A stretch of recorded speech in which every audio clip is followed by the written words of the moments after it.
stand for pledge allegiance, please.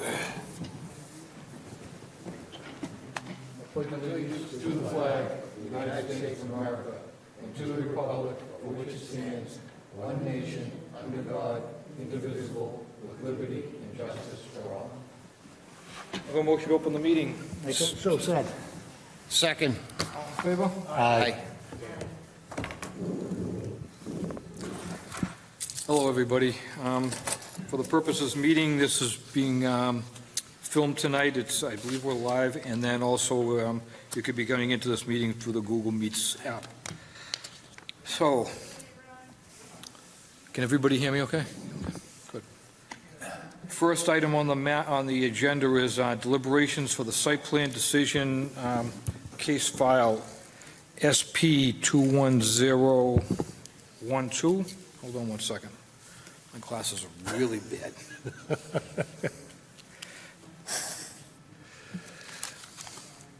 Chase Bank, located at 386 Washington Street, Assessors Map 56, Lot 12, applicant Project Expedition Consulting Company, Andy Fitz. Votes may be taken. Bill. Thank you, Mr. Chairman. As you recall, the last meeting, you closed the hearing. Yes. The only thing that you really wanted was the rumble strip and some signage. I actually have the plans. They actually, 2 days later, or let's see, that was on a Thursday, so by Monday they had sent us revised plans. So I prepared a set of conditions which were emailed to you, and I'm recommending approval, subject to the findings and conditions. Does anybody have any questions on that? Was there something in the plans there about the snow removal? Yeah, they also Okay. put the snow removal. Right, no, but you just Yeah. didn't say. I didn't know what. Yeah, yes, they did add snow removal on there. Okay. Not that any of the, where it's put on the plan and where the snow removal guy do it are all, they're in the different location. I personally find snow removal quite humorous to be put on a site plan because the people that remove snow have never seen the plan. That's just my personal thing. I don't feel it's necessary, to be honest with you, but the board wants it, they can put it on there. Part of the reason when we set that up, and I think it was from years ago, but it was for people having no place in sight to actually put snow, and then it's like all of a sudden you do it. At least somebody's thought about it and said, okay, we have an area to put it. Now they can't complain later and say, well, we have no place to put the snow, and we're plowing it out into the street, and putting it on public ways, and we're doing something else with it. Really, that's what it comes down to. Yeah, I understand what it is. I find it. My background with facilities, I know. and I saw where we had several snowstorms years ago, and they had over 50 people clearing snow off roofs on the buildings that I was responsible for. Yeah. So. Yeah. So I have the decision. You got it in advance. I'm recommending approval, subject to the standard conditions. Anybody have any? Motion, we accept the town planner's recommendation to approve it. Second. All in favor? Aye. Aye. So we'll sign that after the meeting, Bill? Yes. Okay. Item number 3, this item is being continued at this point in time, from my understanding, is that we've asked for... Yes, Mr. Chairman, the attorney for the subdivision sent me a request. They received a rather lengthy Board of Health letter regarding the community septic system. Okay. As I said, this project still has a long ways to go. I mean, we have really not started to review the detailed engineering and drainage and grading on the plan, because they need to deal with things like their septic system, whether it's even a valid project. Right. So they've requested a continuance to April 11th. It was one of the things I was going to bring up. I'm not going to be here that night, so it's one of the things it came up, and since we set meetings, well, then something's come up, so just as a heads up. Okay, then why don't we look at doing it in the next meeting in April then? That's fine. And I'll just tell them that you won't be there, and so it would be April, I think, 25th, I believe is the... Yes, that's 14 days. Yeah. So April 25th would be the next meeting. And I'll just tell them that it was the board's decision. So are we going to be canceling the April 11th? Is it a small agenda that can just be moved to the 25th? Right now, I don't have anything on it, so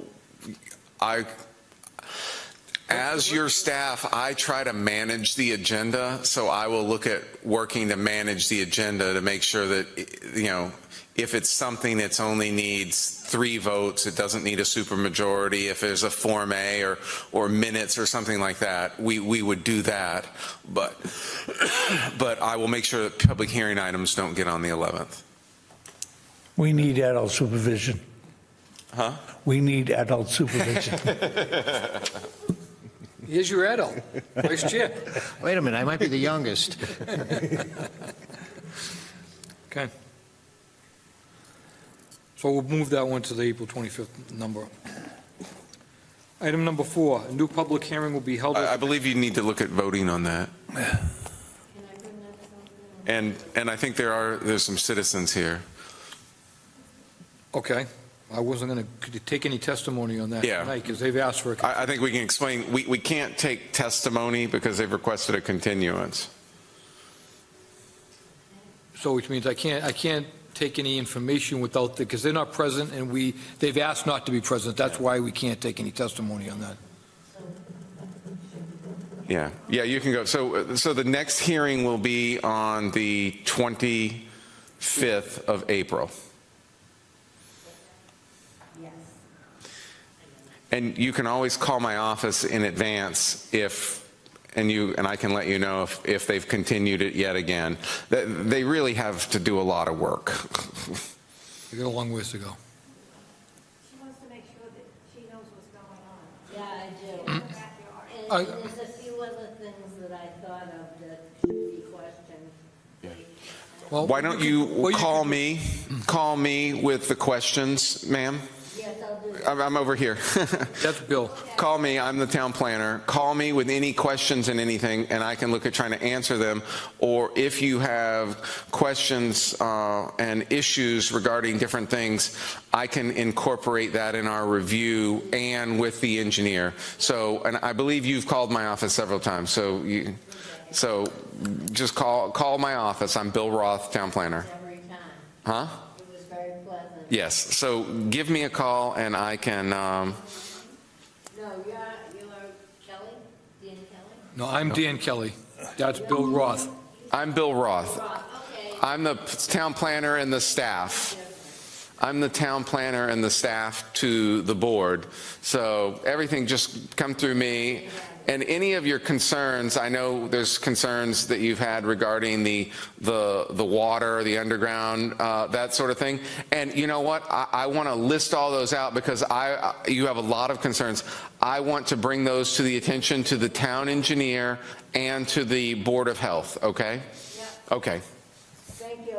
You're very welcome. Okay, so can I have a motion to continue that meeting to April 25th? So made. Second. All in favor? Aye. Okay. Bill, are you taking notes here? It's being recorded. All right, so item number 4, a new public hearing will be held at the petition of applicant Beverly Angelos of 55 Boylston Street, Stoughton, Mass. Has submitted the petition to rezone the property she owns located at 20 Perry Street. The request is to rezone the parcel identified on Assessors Map 54, Lot 433, currently zoned RU Residential Urban Zone to GB General Business Zone. Yep. We've had this before us prior, but I know there was a technical issue. Yes. So this is when I did all of the rezone hearings, I noticed our hearings, all 3 of them, per the state requirement, and you have to notify DHCD, you have to notify the abutting communities, and so I had done that. The petition article came in after I'd done the notice, and I just put it on the agenda, and you guys reviewed it and discussed it and made a recommendation. Afterwards, I had about I had an epiphany a couple days later, and I called the chairman, and I talked to Dan, and I said, Dan, I think we really should do the proper public notice and make sure that it's done correctly and not just put it on the agenda. So that's what we're doing today. And the applicant, could not attend tonight. But, as you know, you've reviewed it. They, We had prior have testimony. that You had prior testimony. You had prior testimony at a duly advertised meeting. As you know, they own the 2 parcels. They're used as a business. The one lot where the L shape. the one lot has the property has the structure on it is zone GB. The parking lot and everything around it is zone residential, and so they're requesting that all be zone GB. They'd like to look at, hopefully, since they're so close to the train station, marketing it for a mixed-use project at some point in the future. I think you're very familiar with the property. You're very familiar with everything. This is just to kind of check the box that we actually did the proper public notice on this and the proper hearing. Can I have a motion to recommend? to accept the petition? We've opened, we have to have a motion to open the meeting, you're right. So can we have a motion to open the meeting? Motion to open the meeting. So made. I'll second. All in favor? Aye. Okay, so can I now have a motion to Recommend to town meeting. to recommend to the town for the rezoning of the property located at 20 Perry Street, per the request? Second? Second. All in favor? Aye. Aye. Okay, so I will forward that on in the town meeting booklet. Great. Now, this is going to go before town meeting. Correct. Now, does anybody from the planning have to speak, either for it or whatever? Or is that something you would handle? That's something I will handle. Okay. I will present, the way they do it is that I will say that, the planning board held the public hearing on this date. They've reviewed it. They're recommending, they're recommending that town meeting, rezone the petition and approve it as written.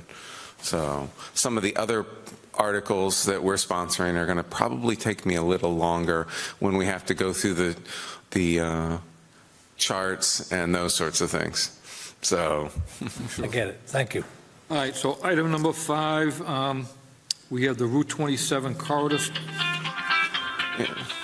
yes, Mr. Chairman, I'm going to date for that Route 27, so. we Yeah, can get I'm that going to done. put up the presentation.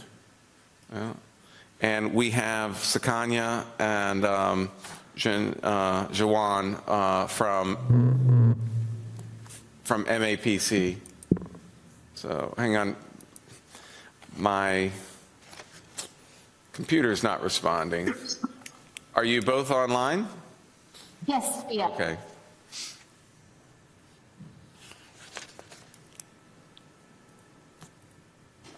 I will pull up the presentation. Sounds good. Thank you. As you pull that, Bill, I just want to thank everyone for the time today on the agenda. Hi, I'm Sukanya Sharma from MAPC. I'm a regional land use planner, and I'm the project manager on this project. I'm joined by my colleague Jeevan Park. She's also a regional land use planner on our land use department, and has been doing a lot of work supporting all the analysis on this project. And we are very happy to report back to Planning Board today with providing some updates on the project and some of the information we have collected through the feedback that we were seeking through our first forum that happened in February. And as the presentation is pulled up, I'm actually unable to see a visual of the room or the presentation, so just let me know, Bill, when you are set up. We have it on, you can just tell me, can you see it at all?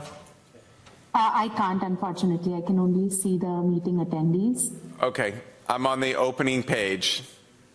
Okay. I'm on the Good. agenda and overview right now. Okay, great. So for our agenda today, as I mentioned, I'll be talking a little bit, giving an update about the project and so where we are specifically at in the project.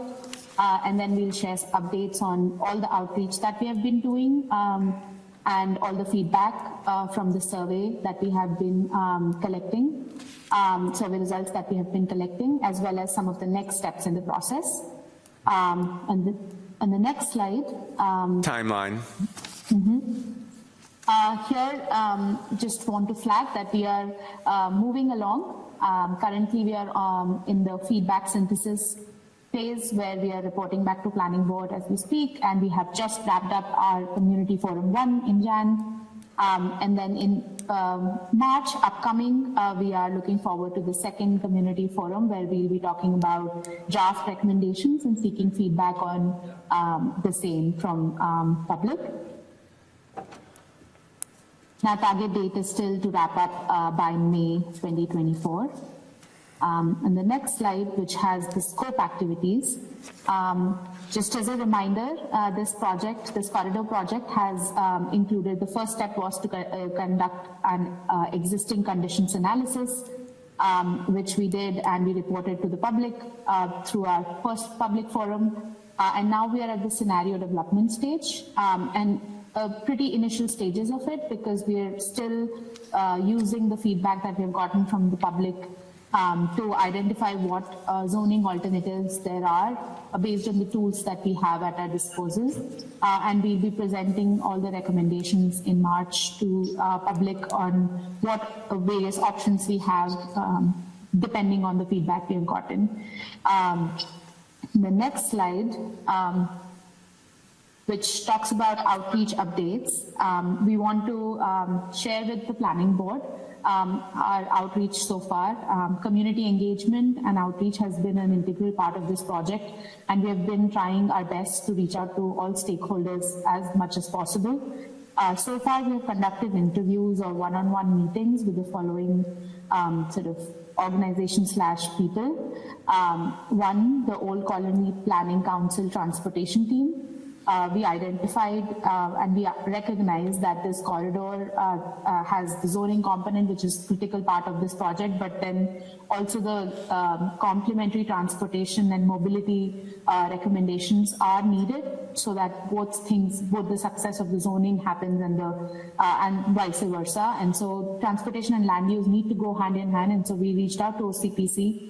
And we were able to connect with their transportation team as well as the deputy director, Charlie Kilmer. It was a very helpful conversation, and in my next slide I'll be talking about highlights. But apart from OCPC, we have also met with Housing Authority Chair, who also happens to be a local real estate law expert, Barry Crimmins, specializing in land use permitting. And we have also met with Noreen O'Toole, who is another land use permitting expert, who also happens to be a former town planner. So wealth of information, historic context, background, as well as current zoning related input that we were able to gather from them, reflecting what current marketplace is seeking.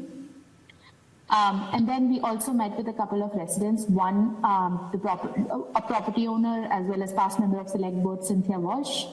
And then we were also approached by Carter Group to meet. As requested, we met with them, and we have also received their written comments.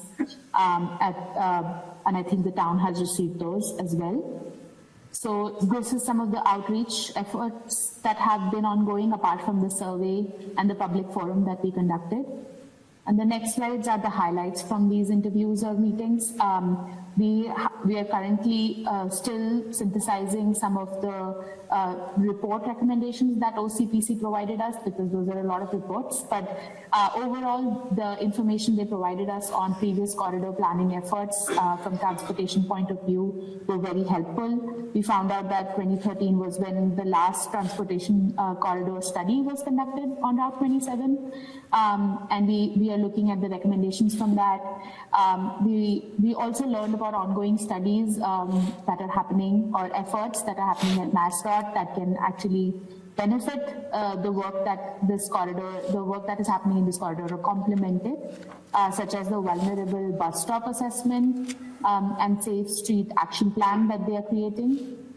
Apart from that, we also learned about, we got some additional direction from the transportation team on what studies could happen on the corridor, or what planning work can happen on the corridor to benefit it, and sort of work hand in hand with the zoning recommendations that will come out of this project.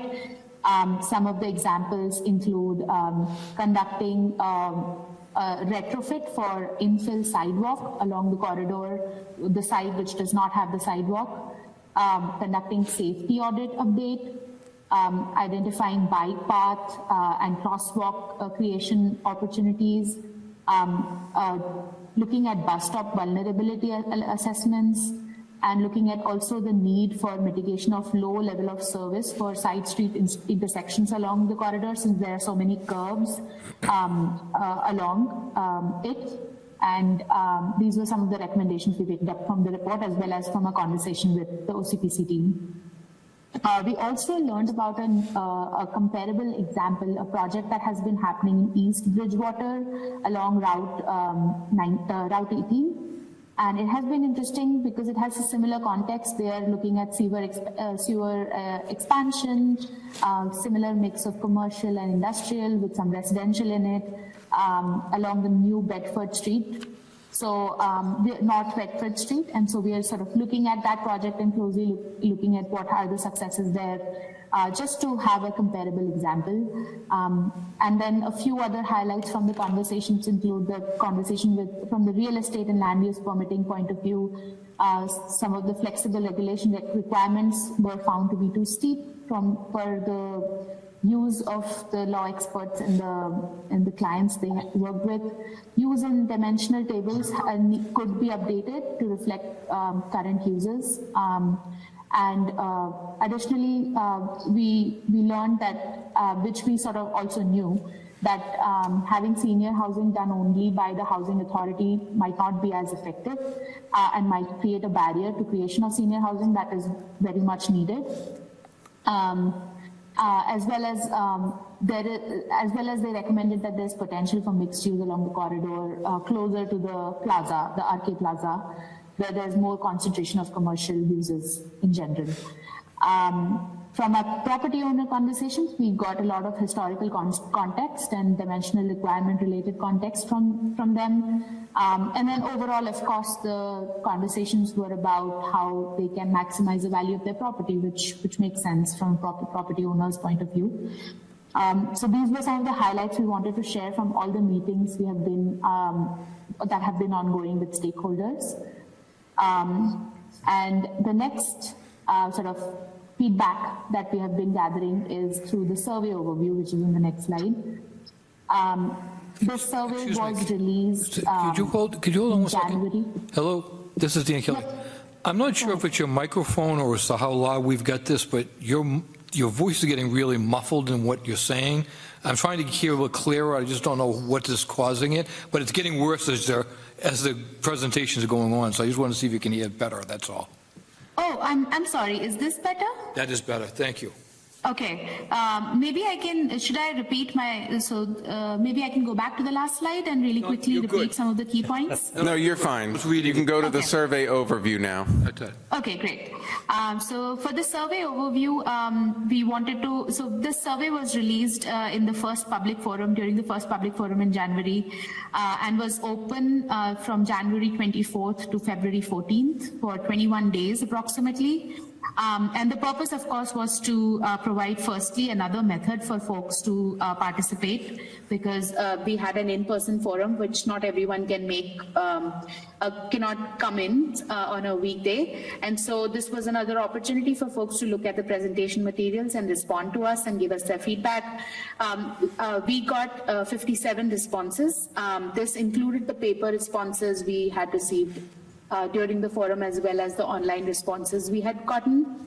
Of course, not all questions were answered in each survey response. So some of the survey responses have been some of the questions have lower responses, but overall 57 responses were provided. We also accounted for the verbal feedback that was captured during the public forum into our comments. And now I'm going to turn it over to Jeevan Park, my colleague who has been synthesizing the survey results.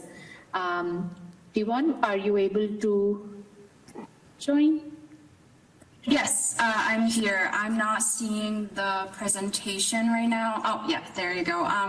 Yeah, thank you for having us today, and thank you for the, overview of the survey. There are a lot of questions, but for the sake of time, I'll try to be very brief. Yes, I'm just going with the first question. The first question, we asked people to rank the importance of key recommendations from the previous plans that included master plan, economic development plan, housing production plan, and open space and recreation plan. And, 8 being the most important and 1 being the least important. And for the analytic purposes, we kind of identify that people think each recommendation is important when they mark from 8 to 5. So based on that, the recommendation that got the most support from the survey participants was to enhance the image of Stoughton through design guidance. And also, as you can see, around 60% of the survey participants said that providing access to open space and recreation resources and preserving undeveloped land is kind of important. And also supporting a mix of housing types, adopting design standards, enhancing, gateways between Stoughton and Brockton also got more than 40% support. But what's kind of interesting here is that support of the mix of housing types is kind of interesting because you can also see 28% of people said that it's the least important, which kind of shows that there is a little bit of polarized perspective on the topic of housing. Next slide. The second question was to identify the priority to improve Route 27, which got 29 responses in total. In this case, 1 being the most important and 4 being the least important. And optimizing the use of vacant lot got the highest support. And improving transportation and multimodal mobility option got the lowest support compared to others. But again, in this case, expanding housing types and fostering environmental sustainability are interesting because it shows significant support, which is more than 45%, but at the same time, 31% and 48% respectively got, the responses that is the least important. So that is something to keep in mind as we move forward. The next question is about, so we provided our site observation and asked people if there's anything that particularly resonate with them. And then the theme on the left column, we kind of developed these themes based on our reading of each comment and counted how many times each theme was brought up in each open text comment. And so the reason why the sum of this theme counting is bigger than the number of responses, which is 21 responses we got here, is because a lot of times people mention multiple themes in one open text response. And significant number of comments mentioned redevelopment potential for the vacant properties along the corridor, and 4 comments were about lack of sidewalks and bike infrastructure. And some of the comments in the orange section is that it was either a little bit negative or a bit unclear for us to codify it in certain ways, such as spot zoning, or people are opposed to any rezoning effort. It is kind of an ongoing theme throughout the presentation, but people mentioned spot zoning, inconsistent zoning, and things like that, which was something that we want to explore more going forward. Next slide. This question is about what word or phrase would you use to describe your experience living, visiting, passing through the study area. And then, this is called word cloud, which shows a major theme that has arisen from the comments. And there are a lot of negative sentiments we could find, like depressing, congestion, disappointing, but underutilized, but also some of the positive comments like potential as well. Next slide. The next question was about what kind of uses do you want to see in the study area in the future, which we got 27 responses in total. And we also did the same kind of thematic development that I explained in the previous slides, and 45 responses included residential uses, and 14 responses included commercial, 5 responses included mixed use. And among the residential uses, senior housing, multifamily, and market rate housing kind of stood out in terms of counting. And among commercial, there are significant mentions around retails and restaurants. And there are some other responses about recreational facilities like gym and infrastructure like sidewalk and crosswalk and open space as well. Next slide. This slide, we asked what was the most surprising findings from the presentation. Excuse me, I'm trying to, most surprising findings so far in the presentation, which we got 25 responses, and people mentioned outdated and inconsistent zoning through the words like bad zoning, inconsistent zoning, and no continuity. And also some mentions non-conformity, like over half of the parcels are non-conforming, and residential lot sizes are not, reflecting the reality of the development. Next slide. The next question is about were there any findings that particularly surprised you, which we got 60 responses. Some of them mention infrastructure needs like lack of sidewalks, where infrastructure has made future development possible, mentioning infrastructure, and development related mentions like lack of new development, especially with the affordable element. And also transportation, zoning, and environmental constraint themes emerge from this responses as well. Next slide. So this is kind of fun open text question asking people to do some sort of visioning process. So assuming that the year is 2027 and let's say that you're writing a postcard from your future self to the current self in 2023, and what do you have to say? And which we got 24 responses, and there are a lot of really interesting comments.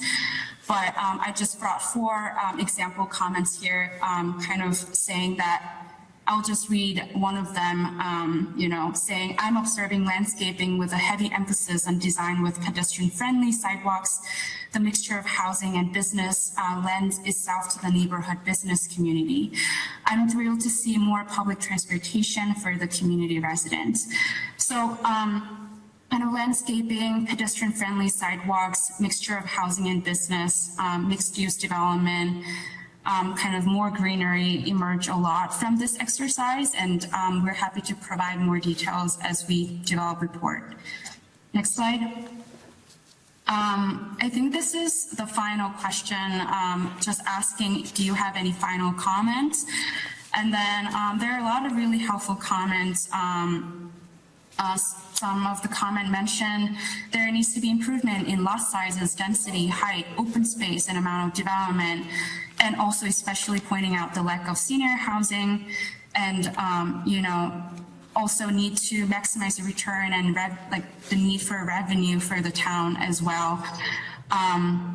But some of the comment mentioned the concerns around density. For example, don't increase the density of the lots, density up to three family, I guess, meaning 3 floors, and certain dimensional requirements that has to be limited in terms of increasing the housing options. Next slide. So this shows a demographic of the survey participants. We asked age and income, and as you can see here, more than 60% of the population, the survey respondent were over 55 and over, and when we ask income, asking what is your annual household income, survey respondents tend to be more affluent, earning more than 75K, and even 43% of the survey respondents that they're earning over 200K in terms of household. Next slide. We also asked about the identity. How do you identify your race and ethnicity? 96% of the participants said they identify themselves as white, and most of them own a house in Stoughton. And so what this demographic shows is that the survey responses doesn't necessarily capture and represent the whole demographics of the town. And there's definitely a tendency in terms of who participated in the survey. So there's some needs for further engagement to really represent, Stoughton's population. Next slide. So yeah, these 2 slides are key takeaways, basically the summary of what I mentioned. I'll probably running out of time, so I'll skip key takeaways. I'm sure that we'll provide this presentation after this meeting so that you can read through them, but this is there are 2 slides that basically talks about key takeaways, which is a summary of what I've been talking so far. I'll turn it over to Sukanya. Thanks, Devon. I'll be wrapping up our presentation today. This slide is basically telling you where we are headed next. So we are Sukanya, you need to hold your mic up a little bit. Is this better? That's better. Yeah, I'm sorry. Yes. I'm going to change my headphone right after this call. I'm so sorry. So the timeline, in fact, is in front of you, is showing where we are headed next. In March 24, we are most likely on March 12th. We are going to have a public forum, which will again be in person, and we'll try to have an online hybrid option as well, so that folks can join online as well, apart from the in-person option that they'll have, where we'll be talking about using this feedback that we have gotten. We'll be talking about the draft recommendations, which will essentially be zoning scenarios or alternatives that we'll present to the public, and we'll try to gauge what sort of resonates more through a survey as well as through that meeting. That survey that we'll open in that forum will again continue to be open for another about 20 days, so that we can there is some time for folks to respond and react and think about the recommendations. And then we'll gather all that feedback again, and we'll synthesize it into a final recommendation, and then we'll be back, coming back to the planning board to report what we heard and what recommendations came out of that. So that's where we are headed in terms of next steps. The next slide sort of iterates a bit more about, talks a bit more about exactly what we're doing, but it also has our contact information as well as the project webpage link. Please feel free to look at the project webpage. It has more information on what is happening, all the presentation materials that we have, the presentations we have given so far. The presentation that we use today will also be uploaded on that webpage. I also want to note that all the feedback that we have gotten is going to be in raw form included in the report, just to ensure that we have everything that was collected as is also noted and documented, apart from all the thematic development that we have done for our analysis and to make sense of it all. So yeah, those are our next steps, and we are looking forward to continuing this work, and we really hope that that we hear back from planning board. And if you have any inputs, please reach out to us. We'll be happy to connect one-on-one with you and talk to you about any comments, thoughts, reactions you might have. Thanks all for the time today, and Bill, I'll turn it over to you. I have a question. I have a question, Sequoia. I saw comments from the Carter Group, which owns 850 Park Street. Will we see those comments? Will those comments be available to the planning board? I believe those comments were sent to the town. Yeah, he he sent me, and I copied Sakanya on, they had an independent meeting with them to talk about the options that they want. So they would like to look at having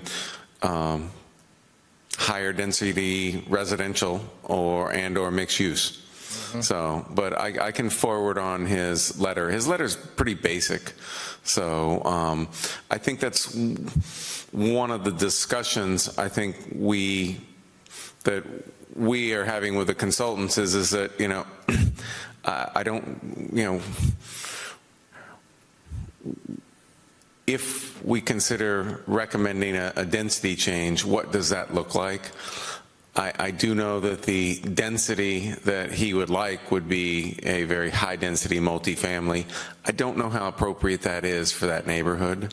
So that's, you know, who knows where that's gonna lie. I mean, obviously, most property owners would like their highest and best use, and he'd love to be able to put, you know, Large apartment complex. he'd love to be able to put a 100 or 200 unit apartment complex, and you know, I've only been here almost a year, and I don't think that'll fly. So, huh? Excuse me, where exactly is 850? It's literally across the street from the old Paizonis, Ati City. Okay, where the vacant White House, and then it's all the property behind it. okay. Sonia, just a quick question that here's you got a certain demographic of people that did respond. What are you doing for a different outreach for the next public forum? Are you going to be able to changing what you're doing for outreach, or how are you going to be able to get more people involved with what's going on? That's a great question. We realized that having just in person might be harder for folks to join in, and then having an offline survey option, although is a bit more accessible, is harder to still do if there's a technology challenge. And so we are trying to do outreach this time with through Facebook pages as well. And also we are thinking we can print a flyer and put it out at the Cooperative Bank bulletin board. For folks who might be able to see it then. And then we are also looking into town criers way of maybe if we could connect with the town crier and popularize the meeting that will happen then so that folks could join.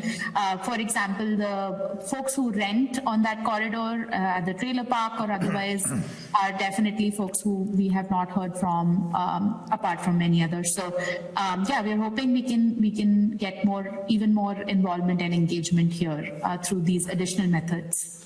Right, but I will let you know, some of the demographics are representative of the property owners. We mailed, well, I have an extensive mailing list that I created off of the GIS based off the property owners.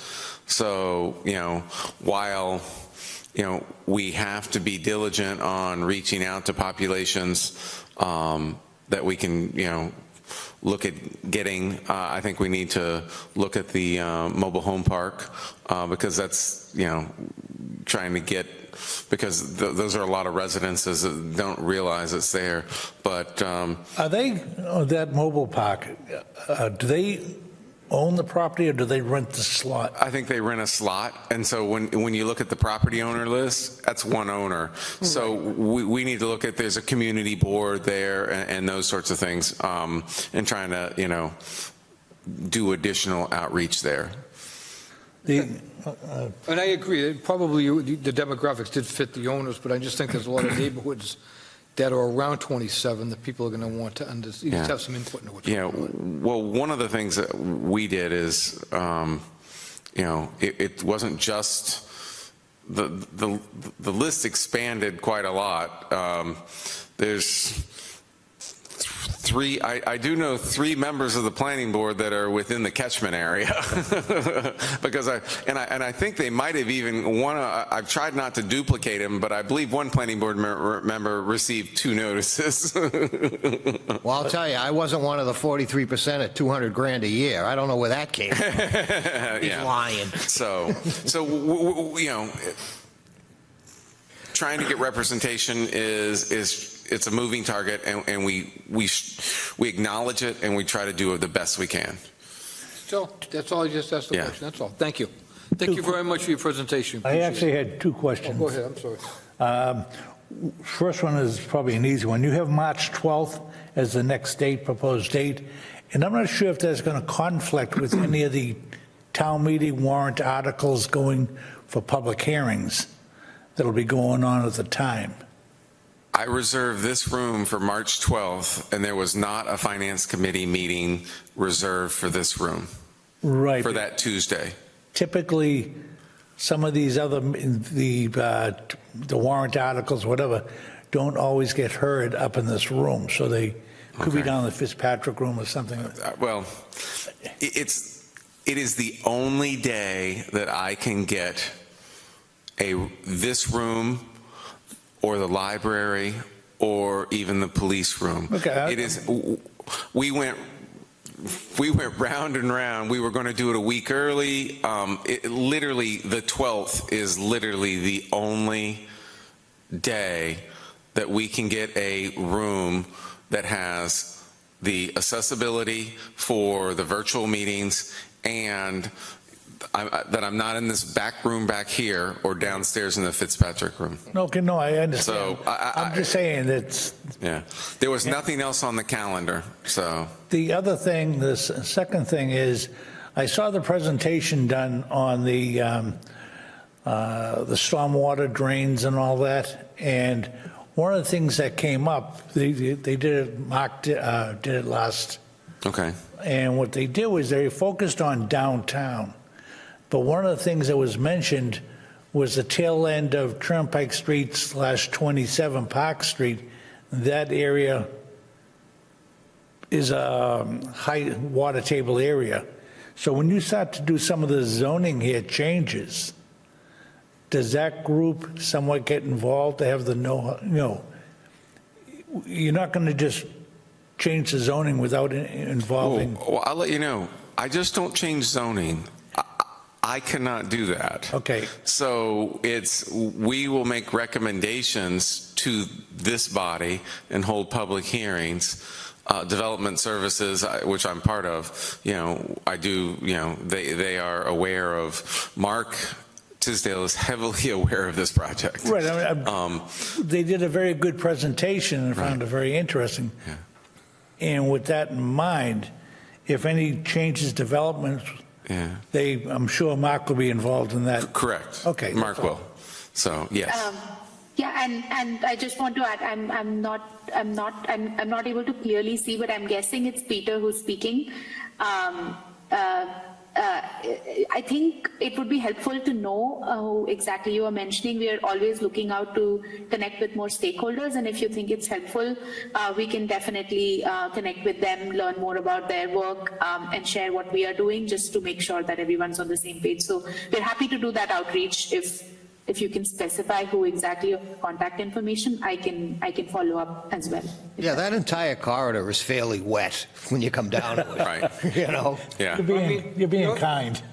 Changing zoning, trying to work with zoning, those individual sites, if they're wet, have to deal with it on site plan review if anything is going to change. So Right. I don't, the overview of zoning, you shouldn't get into the point of who's got wet and who doesn't have Yeah. wet type of thing. It's got to do with taking care of areas and what we're doing, how those individual lots are able to deal with the wetlands that may or may not be on their properties. And they may not be able to. Basis when each project comes before us. Right. So, and they may not, because, and I'll let you know, you're talking at the 10-foot view, and we really need to talk at the 10,000-foot view, at the 5,000-foot view. No, But we need to be cognizant of those things. And, Right, and guess what? Mark is the one that did that presentation. Mark is heavily involved with this project, so he is very aware of this. Okay. And has attended meetings, and, when I got hired, he was like, you have to re-kickstart this, and, No, I understand. Like I said, it was just a concern that, okay, sometimes the right hand does not know what the left Right. is doing. That has been Yeah. past practice. It has improved, but yeah, well, the left and the right hand work together because that's my boss. So we work pretty well. And, I'll let you know the initial stuff is, I don't think we're going to have the initial reviews, and that's going to be coming out in another couple of weeks. I don't see drastic, massive zoning changes. If you really want to know the truth, a lot of the data is just telling us it's just, I don't see it's going to be a very significant, massive zoning change. I think there's going to be some strategic recommendations, but I think it's going to be more, one of the things that I've been delving in is really looking at the neighborhood commercial zone and how we enhance that and make it more user-friendly and add in some design elements. So I think we're going to look at it more that way, and that's our initial. That's a lot of our conversation that we've had. In that, we're not going to change propose any of the residential. The one big property, the Carter property, that's going to be a lot of discussion on what, if any, changes are there. And then I think a lot of it is the discussions we've been having are, well, is our traditional general business on these small lots along 27, is that what we need? Or do we need more design and more neighborhood business? Or do we need a combination of it? And I think that's the discussions that I've been having with our consultants. So, and we will present some options to you. On that section of 27, I don't foresee a lot of single residential houses going in there because from past experience. Well, they're all existing single family. So we're not really going to mess with it. Take 850 Park Street, for example. If someone wanted to put a single family house there, the market value of something like that, I'd be surprised for the fact that nobody wants to live on a busy street. Right. So yeah, that's where you start to lean more towards commercial. Now, it's a matter of how large is that commercial development? Yeah. And I keep on saying neighborhood business. That's what really resonates. That's one of the overall themes that we've really been kind of discussing is, it's, so, but I don't want to get too far into the weeds with it. That was my only comments. Okay. Very good. Thank you so much. Thank you very much. Thank you. Appreciate it.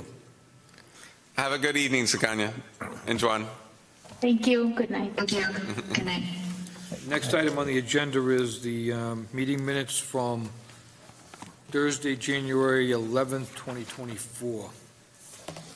I have reviewed and had no comments. Anybody else? I read through it and I have no that's fine. comments. Can I have a motion to accept the meetings then? Make a motion to accept the minutes from January 11th. Second. All in favor? Aye. Aye. Aye. Thank you very much. Other business, I already brought it up, April 11th was a date that Yeah. I was going to. And I'll let you know, right now we have no hearing items. We have no hearing items continued for the March 11th. for the March, right now for the March 14th. So we will, I'll see what we have. We would have minutes if there's a Form A that comes in, but there's no actual hearing items. We've had a lot of pre-apps, but nothing's come in yet. But if the floodgate opens on some of those pre-apps, we'll be busy. So maybe we can take a little bit of the lull right now, especially this time of year going into town meeting. Very good. All right. Can I have a motion to close the meeting? So made. Second. All in favor? Aye. Aye. Thank you very much, guys.